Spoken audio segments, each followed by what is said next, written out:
be seeing Juliette, and she will play the role of Justine. So the story is not real. It would otherwise get a little too personal. I asked Juliette to not prepare the interview, but to answer as if she is someone from the slum. You are going to see just a part of the whole interview where I will give you some written instructions. Yeah.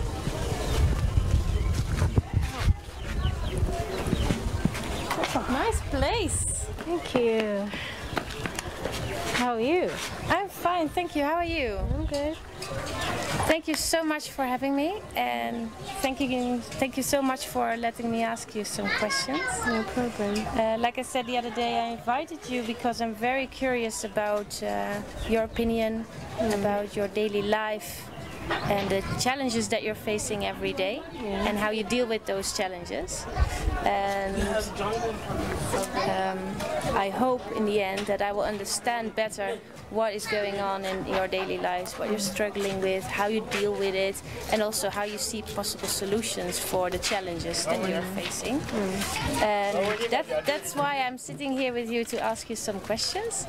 And would half an hour would that do okay for you? Would that be right? That's all right, depending on the questions you're asking. Yes, it's sometimes it takes only like half an hour, but it can take up even to 2 hours. It depends on what you would like to share with me and how in depth we're going into the matter. So you can just tell me anything what refers to your opinion, and there's never a wrong answer in it. And also everything will be confidential, which means that everything you tell me will stay between me and you. So I will be making some notes, and if you're okay with it, I will capture it on a voice recorder, but it's only for me to remember what we will be saying. And so I'm going to, if you agree, is that all right to put it on? That's okay. Yeah, great. That's very nice, because now after the interview I will be able to listen to it again and remember everything, make some notes.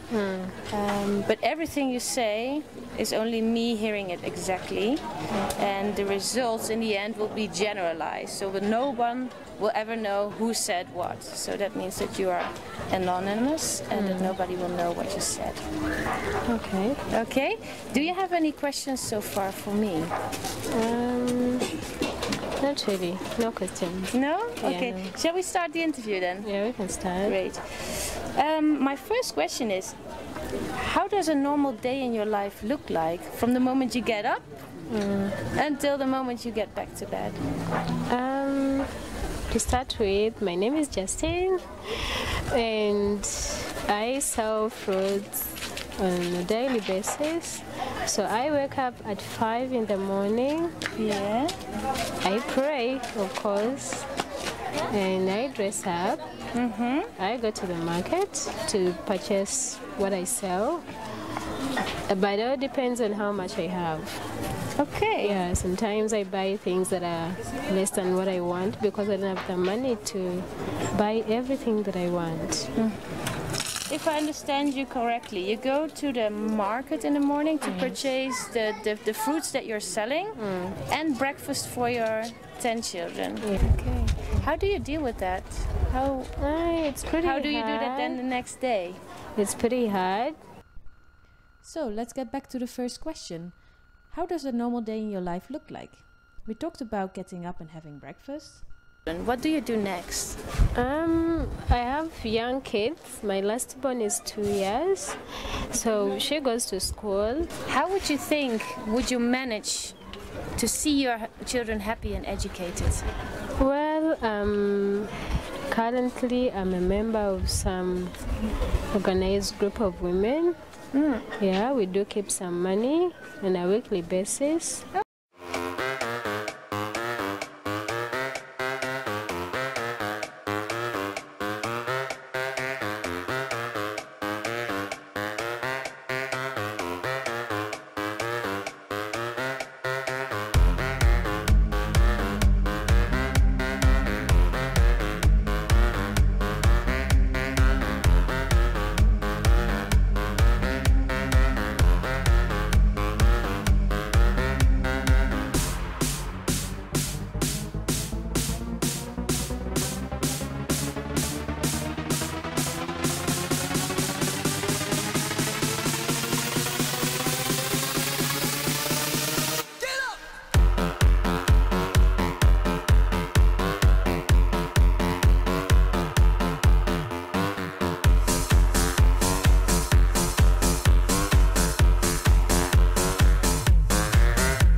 In 1924, the National Academy of Science began an experiment to determine how illumination affects worker efficiency.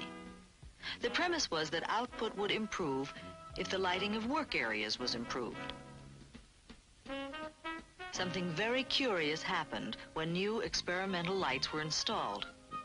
Output went up among those employees being studied, and also among those whose lighting had not been changed. And most puzzling of all, it continued to go up even when lights were turned down. Having proved nothing, these studies were called off by the National Academy. It might all have ended there. Relay making was picked for a new experiment when Western Electric alone decided to probe the inconclusive results of the illumination studies. 6 young women assembled the electromagnetic switches while rest breaks and different hours were tried. It was the core of what would later be called the Hawthorne Studies, industry's first scientific inquiry into employee attitudes. Continuing changes in routine were freely discussed with the workers, whose output as well as involvement in the project increased dramatically. Each completed relay was counted by a tireless tape, which recorded an overall production increase of 30%. In this small room for more than 5 years, observers studied workers producing more in less time than ever before. Industrial history was in the making. The Hawthorne-Harvard Cooperative Inquiry continued into the 30s, delving into production areas all over the plant. When the early returns from the relay room began to be understood, the investigators felt the attitudes of other workers ought to be explored. They began industry's first formal employee interviewing program. Some 20,000 Hawthorne people aired their feelings about their jobs, their supervisors, their working conditions, about anything and everything. In other experiments, investigators found the first clues to the social organization of people at work, an organization that seemed to have as much or even more impact on output than anything management did. Though not all the results were as dramatic as the relay room, in general, output increased wherever these tests were tried. The investigators found industry had never tapped the workers' real worth and sent the massive proof back to Harvard for compilation.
Why do secondary research, and how is it used? Secondary research already exists. Primary research is new research yet to be done. It's typically faster to access secondary data than it is to conduct new primary research from scratch. Secondary data is also usually cheaper in dollars and in project management and analysis hours. How do we use secondary? In lots of ways. Always do secondary research before you run primary. First and foremost, doing secondary research first may allow you to skip doing primary research. If the answers to your research objectives have already been found, secondary is all you need. Also, doing secondary research first can help you formulate a more accurate primary research cost estimate. How, you ask? Many primary research projects involve recruiting a qualified group of respondents. The more niche these audiences are, the more expensive they are to recruit. Secondary can help you find incidence levels. For example, you may be trying to survey young fitness fanatics' intent to try a new cross-training class, and you may want to survey only those people who have tried such a class elsewhere. Secondary may tell you that only 4% of your city's adults 18 to 29 years old have ever tried a cross-training class, whereas 30% of the same age group may say they belong to a gym or fitness club.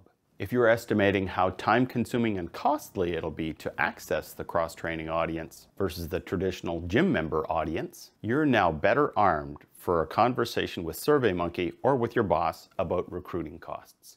Knowing the specifics in advance may help you avoid an awkward conversation with your boss when you ask for one budget before a project begins, but then have to go back to ask for a higher budget after. Secondary also helps you draft wiser research hypotheses. For example, you may find an industry report saying Ontario's new gym members typically look into the online reputation before they sign up for a class of over 3 months' length. You might now hypothesize that your cross-training prospects might expect to do the same. Or you might hypothesize that they'll be reluctant to sign up for a membership of over 3 months' length unless you give them a free class first. Secondary helps you determine likely segment breaks, such as age or income brackets. For example, should you ask respondents if they're 18 to 24 years old and 25 to 29, or should you ask if they're 17 to 26 and 27 years old and up? Only one of those age brackets synchronizes with the data of Statistics Canada. Choose the wrong one, and you'll be unable to extrapolate your survey results to that of the larger population. Secondary research also allows you to fill in more informed and complete competitor lists for your primary research to answer questions such as, which of the following stores have you shopped at in the past 6 months? Secondary helps you draft more complete criteria lists. For example, a standard industry report might tell you that most Ontario grocery shoppers look for breadth of selection, unique items, proximity, when they make their decision of which grocery store to shop at. That might be a very reasonable place to start if you're doing a survey on typical retail shopping behavior. These are just a few of the reasons why doing secondary research first is beneficial, whether you end up doing primary research after or not.